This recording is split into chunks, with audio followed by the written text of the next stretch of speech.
तेरा वचन मेरे पाँवों के लिए दीपक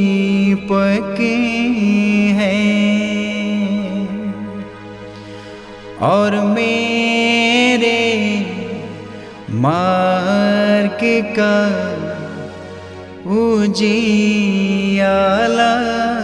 है। तेरा वचन मेरे पाँवों के लिए दीपक है।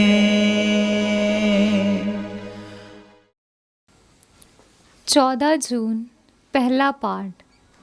राजाओं का पहला ग्रंथ अध्याय 21 पद संख्या 17 से 29 तक।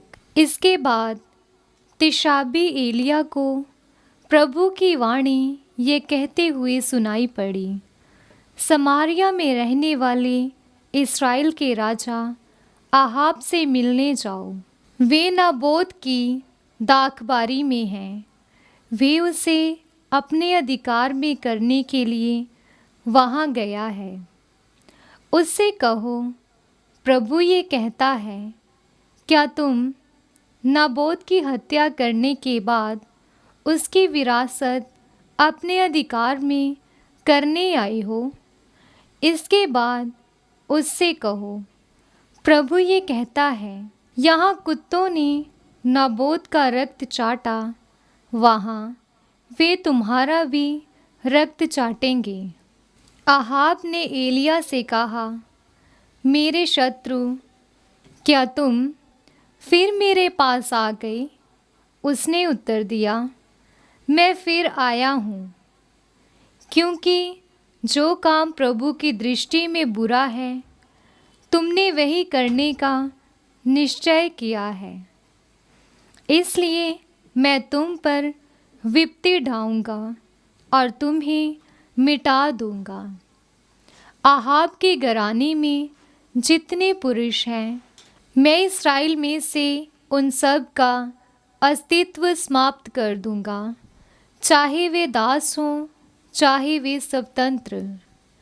मैंने नबाट के पुत्र यरोबोआम के घराने और अहिया के पुत्र बाशा के घराने के साथ जो किया है, वही तुम्हारे घराने के साथ करूँगा, क्योंकि तुमने मेरा क्रोध भड़काया और इस्राएल से पाप कराया है।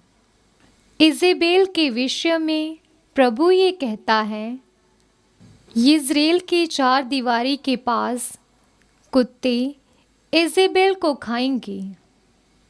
आहाब के घराने का जो व्यक्ति नगर में मरेगा वे कुत्तों द्वारा खाया जाएगा, और जो खेत में मरेगा वे आकाश के पक्षियों द्वारा खाया जाएगा।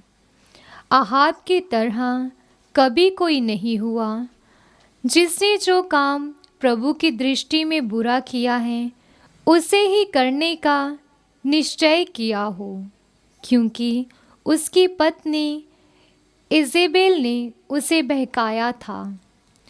प्रभु ने जिन अमोरियों को इस्राएलियों के सामने से भगा दिया, आहाब ने उन्हीं की तरह देव मूर्तियों का अनुयायी बनाकर अत्यंत घृणित कार्य किया। आहाब ने ये शब्द सुनकर अपने वस्त्र फाड़ डाले और अपने शरीर पर टाट ओढ़कर उपवास किया। वे टाट के कपड़े में सोता था और उदास होकर इधर उधर टहलता था।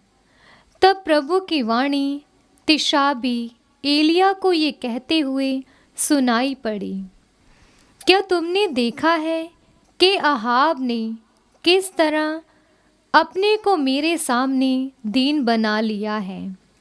चूँकि उसने अपने को मेरे सामने दीन बना लिया, इसलिए मैं उसके जीवन काल में उसके घराने पर विपत्ति नहीं डाऊंगा। मैं उसके पुत्र के राज्यकाल में उसके घराने पर विपत्ति डाऊंगा। ये प्रभु की वाणी है। ईश्वर को धन्यवाद। भजन अनुवाक्य। ईश्वर तू दयालु है, मुझ पर दया कर। ईश्वर तू दयालु है, मुझ पर दया कर। ईश्वर तू दयालु है, मुझ पर दया कर।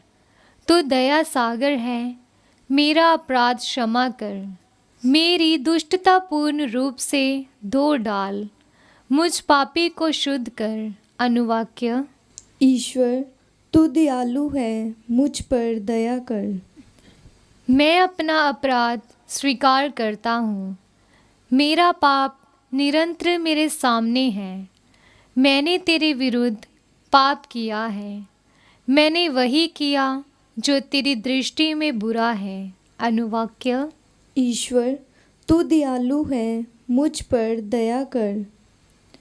मेरे पापों पर दृष्टि न डाल, मेरा अपराध मिटाने की कृपा कर।